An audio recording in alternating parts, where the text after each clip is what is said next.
Hello students, welcome to edu মন্ত্র।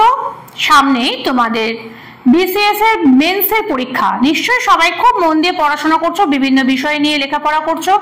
তোমাদের সাফল্যকে আরেকটু এগিয়ে দেওয়ার জন্য আমরা এডু মন্ত্র টিম সবসময় সচেষ্ট। তাই আমরা আবার আজকে একটা ক্লাস নিয়ে এসেছি। আজকের ক্লাসটা হচ্ছে প্রতিবেদনের ক্লাস। তোমরা যারা আমার ভিডিও প্রথম দেখছো তাদের জন্য বলে রাখি যে আমার মনে হচ্ছে যেগুলো গুরুত্বপূর্ণ এরকম কিছু টপিক তোমাদের দিয়েছিলাম আমার আগের ক্লাসে। ভিডিওটা দেখে নিও স্ক্রল করে, এবং সেখানে আমি যে বিষয়গুলো দিয়েছিলাম আমি বলেছিলাম যে কিছু টপিকের ওপর আমি ডিসকাশন করে দেবো। সেরকমই একটি টপিক নিয়ে আজকে ডিসকাশন করব। তবে তার আগে পরের বছর 2024 এর জন্য আমাদের ল্যাঙ্গুয়েজ গ্রুপের ক্লাস শুরু হয়েছে, যেখানে স্ক্রিনে দেওয়া নাম্বার আছে এবং কি কি সুবিধা আছে তোমরা দেখে নিতে পারো। এবং সেখানে স্পেশালি তোমাদের জন্য পড়ানোর ব্যবস্থাপনা করা হয়েছে, এবং শুধু তাই নয়, তার সঙ্গে বেঙ্গলি অপশনালেরও ক্লাস শুরু হয়েছে। এবং সেখানে বেশ কিছু সুবিধা, কি কি সুবিধা আছে দেখো, সার্ভিসগুলো দেওয়া রয়েছে, তোমরা দেখে নাও স্ক্রিনে। এবং যে কোনো বিষয় জানার জন্য অবশ্যই স্ক্রিনে দেওয়া নাম্বারে ফোন করো, আমাদের অফিসিয়ালসরা তোমাদের গাইড করবে।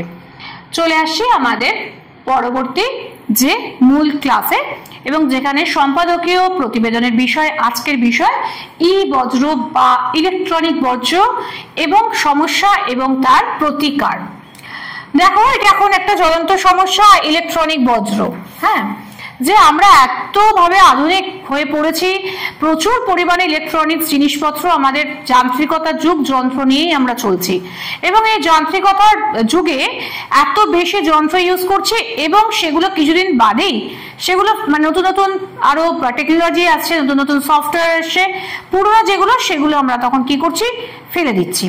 তো সেগুলো কিন্তু বজ্র পদার্থে পরিণত হচ্ছে, যেগুলোকে আমরা বলছি ই বজ্র। এবং এগুলো অনেক ক্ষেত্রে দেখা যাচ্ছে যে রিসাইক্লিং বা পুনর্ব্যবহার করার মতন অবস্থায় থাকছে না। ন্যাচারালি এগুলো কিন্তু আমাদের পরিবেশে একটা বজ্রের পরিমাণ ক্রমশ বাড়িয়ে তুলছে।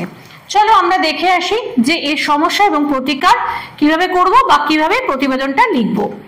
পরিবেশ দূষণের অন্যতম কারণ হচ্ছে বজ্র পদার্থ, আর আধুনিক কালে এই বজ্র পদার্থের তালিকায় নয়া সংযোজন ইলেকট্রনিক বজ্র।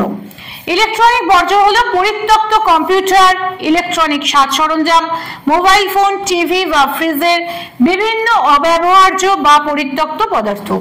তার মানে ইলেকট্রনিক বজ্র বলতে আমরা কোন কোন বিষয়গুলোকে বুঝি, টোটালি এই ধরনের বিষয়গুলো। এছাড়া শুধু মোবাইল ফোন বা টিভি বা ফ্রিজ নয়, ওয়াশিং মেশিন বা আরো বিজার বিভিন্ন রকমের যে ইলেকট্রনিক্স জিনিসগুলো, তার যে অব্যবহৃত অংশ বা নষ্ট হয়ে যাচ্ছে, সেই অংশগুলো সবই কিন্তু ই বজ্র বা ইলেকট্রনিক বজ্রের মধ্যে পড়ছে। প্রযুক্তিবিদ্যার আধুনিকীকরণজনিত কারণে মানুষের চাহিদার দ্রুত পরিবর্তনের ফলে ইলেকট্রনিক দ্রব্যের চাহিদারও কিন্তু পরিবর্তন ঘটেছে, যার ফলে সমস্যাও তীব্রতর হচ্ছে। ধনী দেশগুলিও উন্নত মানের ইলেকট্রনিক দ্রব্যের উৎপাদন ঘটিয়ে পৃথিবীব্যাপী নতুন চাহিদা সৃষ্টি করায় ব্যবহৃত laptop, LCD, LED monitor, processor বজ্রে পরিণত হচ্ছে। প্রতি বছর এই বজ্রের পরিমাণ বেড়ে চলেছে। সারা পৃথিবীতে এই বজ্রের পরিমাণ হচ্ছে 55 মিলিয়ন টন। বুঝতে পারছো কি অবস্থা, মারাত্মক রকমের অবস্থা। হ্যাঁ, যে সারা বছরে একটা বছরে ইয়ারলি 55 মিলিয়ন টন আমাদের বজ্র পদার্থ, এবং যার মধ্যে সব থেকে বেশি বজ্র কোথাকার, আমেরিকা, ওদের হচ্ছে 30 মিলিয়ন টন। এবং ভারতবর্ষও কম যায় না, ভারতের বার্ষিক ইলেকট্রনিক বজ্রের পরিমাণ 2 লক্ষ টন। এবং এই ধরনের আমাদের দেশ তো উন্নয়নশীল দেশ, উন্নত দেশ নয়। এবং যত জানবে উন্নত দেশ, তাদের দেশে তত বেশি ইলেকট্রনিক বজ্রের পরিমাণ কিন্তু তত বেশি। এবং আমাদের মতো দেশে, উন্নয়নশীল দেশে, এই ধরনের বজ্রের পুনর্ব্যবহারের কোনো পরিকল্পনা গৃহীত হয়নি।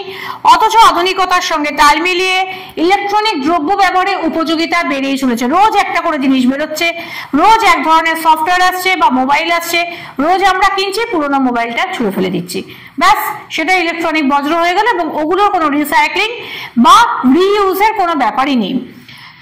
তো সেক্ষেত্রে কি হচ্ছে, যে উপযোগিতাও বাড়ছে আর তার সঙ্গে এই বজ্রের পরিমাণটাও বেড়ে চলেছে। মানুষ যেভাবে যান্ত্রিকতাকে প্রগতির পথরূপে বিবেচনা করছে, সেখানে এই সমস্যা সমাধানের প্রধান উপায়গুলো কি কি? এক হচ্ছে এই বজ্রকে সঠিকভাবে পুনর্ব্যবহারের প্রক্রিয়া, মানে রিইউজ। রিউজ প্রক্রিয়া, অথবা সেটা সম্পূর্ণরূপে ধ্বংস করার, একদম পুরো ডিমলিশ করা, যেটা আর মানে পরিবেশে থাকবেই না। হয় তুমি রিইউজের ব্যবস্থাপনা করো, আদারওয়াইজ সেটাকে পুরো ডিমলিশ মানে একদম ধ্বংস করার ব্যবস্থাপনা করো। দ্বিতীয়ত হচ্ছে কি সরকারি দীর্ঘস্থায়ী পরিকল্পনা রূপায়ণ ও মানুষের সচেতনতাই পারে এই সমস্যার সমাধানের পথ তৈরি করতে। এবার যে সরকারি দীর্ঘস্থায়ী পরিকল্পনা, যে একটা ফোন এলো, সেই ফোনটা যে টেকনোলজিটা ছিল এই টেকনোলজিটা 2 বছর বাদে পুরনো হয়ে গেল, টেকনোলজিটা নতুন নতুন টেকনোলজি আসছে, পুরনো টেকনোলজি ফোনগুলোতে নতুন টেকনোলজির কোনো জিনিস আর সাপোর্ট করছে না, ন্যাচারালি ফোনটা নষ্ট হয়ে যাচ্ছে।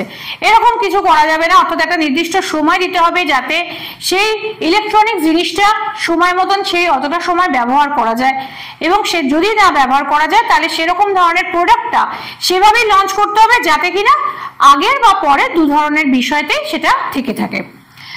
তৃতীয়ত কি হচ্ছে, এবং এটা একটা তার পরিকল্পনা দীর্ঘস্থায়ী পরিকল্পনা হলো এবং তার রূপায়ণ হলো। এবং তৃতীয়ত হচ্ছে মানুষের সচেতনতা, যে মানুষ কি করছে, যে ও নতুন একটা জিনিস এসছে অর্থাৎ নতুন একটা জিনিস কিনে ফেলো, বা পুরোনো জিনিসটা ব্যবহার করা যাবে না, এটা করা যাবে না। সচেতনতা, মানুষের সচেতনতাই পারে এই সমস্যার সমাধানের পথ তৈরি করতে এবং আমাদের পরবর্তী প্রজন্মকে এক সুস্থ পৃথিবী উপহার দিতে আমাদের এই হেন পদক্ষেপ একান্ত প্রয়োজন। অতএব আমাদের যদি পরবর্তী প্রজন্মকে একটা সুস্থ পৃথিবী আমরা উপহার দিতে চাই, যেখানে ই বজ্রের পরিমাণ কম, বা আমাদের পৃথিবীতে সবকিছু সাস্টেনেবল একটা আর্থ উপহার দেওয়ার জন্য আমাদের কিন্তু এই রাস্তাটা তৈরি করে নিয়ে যেতে হবে। সুতরাং এই ছিল আজকের বিষয়। আমার পড়ানো ভালো লাগলে অবশ্যই ভিডিওটা লাইক করে দাও এবং তার সঙ্গে বন্ধুদের সঙ্গে শেয়ার করো যারা একই সঙ্গে পড়াশোনা করছো, আর তার সঙ্গে সঙ্গে এডু মন্ত্র চ্যানেলটাকে সাবস্ক্রাইব করে দাও, আর পাশের বেল আইকনটা অবশ্যই টিপে রাখো যাতে যে কোনো ভিডিও এলে তোমাদের কাছে প্রথম পৌঁছাতে পারি।